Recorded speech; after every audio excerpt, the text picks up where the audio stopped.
Why a 60-year-old woman, Sheikh Hamdan's life forever changed. Her arrival was a quiet wind across the dunes, a presence older than the stories carved into the desert. She walked with steps that carried the memory of forgotten suns, and in her gaze lived the wisdom of 1,000 drifting nights. Before she came, his world was a palace of routines, a rhythm built on duty, honor, legacy. Every morning he rose to the same horizon, the same echo of footsteps in halls of gold, the same silence that followed him like a loyal shadow. But she entered his life like a lantern in a storm, not to claim a throne, not to seek a crown, only to remind him that the heart was created before kingdoms, and that sometimes the soul forgets this truth. She was 60 years of time, 60 years of scars healed by their own patience, 60 years of laughter that refused to fade, 60 years of stories that slept beneath her skin, waiting for someone brave enough to listen. And he listened. For the first time in years, he listened, not as a ruler, not as a prince, but as a man searching for the echo of himself in another. She spoke of the desert before the towers, of nights when the stars touched the earth, of women who carried strength like hidden rivers, of love that did not demand youth, only honesty. Her voice drew him closer, like a tide answering the moon. He felt the years melt from his shoulders, not disappearing, but rearranging themselves into something lighter, as if every lesson she carried had been meant for him too. The palace watched with silent disbelief, servants whispering like shifting sand, guards trying to understand the unseen change. Advisors wondering how a woman of 60 could soften a man the world called iron. But he no longer cared for their thoughts. The desert belonged to those who listened, and he had finally remembered how to listen.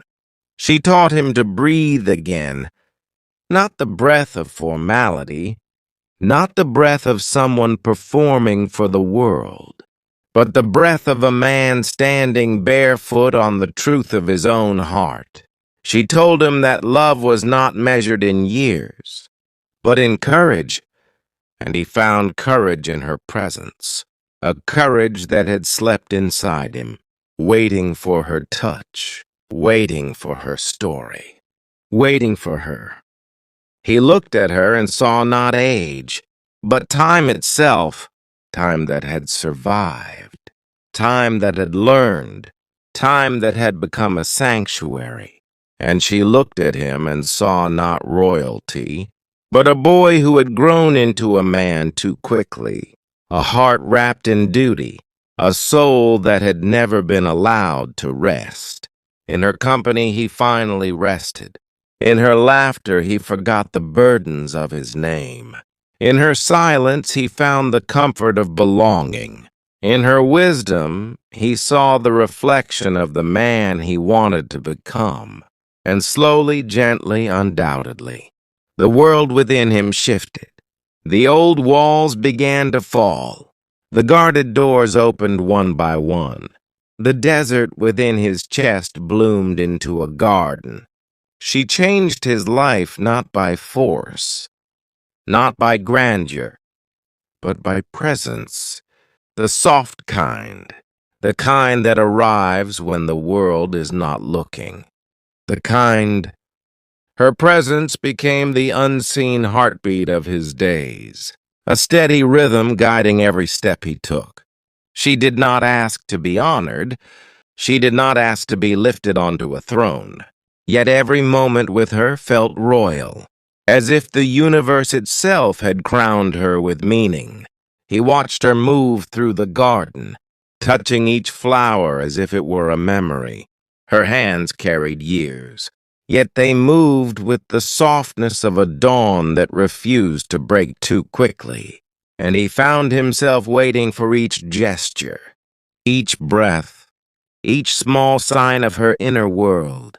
She told him that time was not an enemy, but a mentor, that years were chapters, not chains, that the body ages but the soul remains wild, untamed, hungry for connection, and he believed her, because in her presence he felt younger, not in flesh, but in spirit, as if she had reached into the place where he kept his forgotten dreams and pulled them into light. He asked her once, not with words, but with the look in his eyes, why she chose solitude for so long, and she answered without speaking, only by holding the sky with her gaze, showing him the quiet strength of a woman who learned to heal herself before asking anyone to walk beside her. He walked beside her anyway, not as a savior, not as a prince, but as a man who finally understood the rare beauty of patience and the deeper beauty of being understood. Every evening they wandered through the desert winds, letting the sand erase the heaviness of the day. She always walked slightly ahead, never demanding he follow, never needing assurance. And yet he followed, because something in her silence called to him. The world around them noticed the shift. Some eyes softened, others narrowed. Voices rose in disbelief, in curiosity, in judgment, but none of it touched him. She told him that judgment is only the echo of those who cannot see, and that the heart is a compass, not a cage, and he carried those words like a hidden prayer, whispered without sound, but felt in every step. Sometimes she shared pieces of her past, stories folded into her footsteps, lessons she had learned through storms, moments she survived by trusting her soul, moments she let go by trusting the divine. He listened to each story as if receiving a gift, for each one revealed a layer of her strength, a layer the world had never seen. A layer that shaped the woman who now stood before him. And in return, he shared the weight of his crown, the expectations, the pressure, the longing for a life untouched by scrutiny. She listened with the gentleness of someone who had lived long enough to understand. And she told him that even kings are allowed to be human, that even leaders need a place to lay down their armor. Her words became a shelter, a sanctuary where he could breathe without fear, where he could look at his own heart without shame, where he could discover the softness he had buried beneath years of duty. He found himself waking each morning with a new sense of peace, knowing she was somewhere in the palace gardens, knowing her presence existed like a quiet. He did not know when admiration became devotion, when devotion became longing, when longing became a quiet vow written in the chambers of his soul. It happened slowly, like sunrise moving across the desert, like shadows learning to fade. She never asked for his heart, never reached for his hand, never shaped her steps to follow his. Yet the space around her carried a gravity he could not resist, a pull deeper than memory, older than the stories of their land. Sometimes in the stillness of dusk, he watched her stand beside the horizon, her figure a silhouette between earth and sky, and he wondered how a woman of 60 could hold the light of every forgotten dream. As if the years had polished her instead of dimmed her. He found himself seeking her wisdom, her voice the calm within storms he never admitted to feeling, her silence the answer to questions he never dared to ask. She was not a healer, and yet she healed not by touch, but by presence. She taught him to honor his own heart, the one he had hidden beneath layers of duty, the one he guarded like a wound that never closed. She told him that the strongest men were those who dared to feel, and the wisest kings were those who dared to love. He carried her words like lanterns, lighting corridors of his life that once felt dark, illuminating fears he thought he had conquered, revealing truths he had never faced. She helped him face them, not with force, but with a grace carved by time. The palace became a witness to their bond, whispers weaving through marble halls, some filled with awe, some heavy with doubt, some sharp with envy. Yet none of these whispers touched the sanctuary they shared, a sanctuary built of trust, respect, and a love that did not need to announce itself.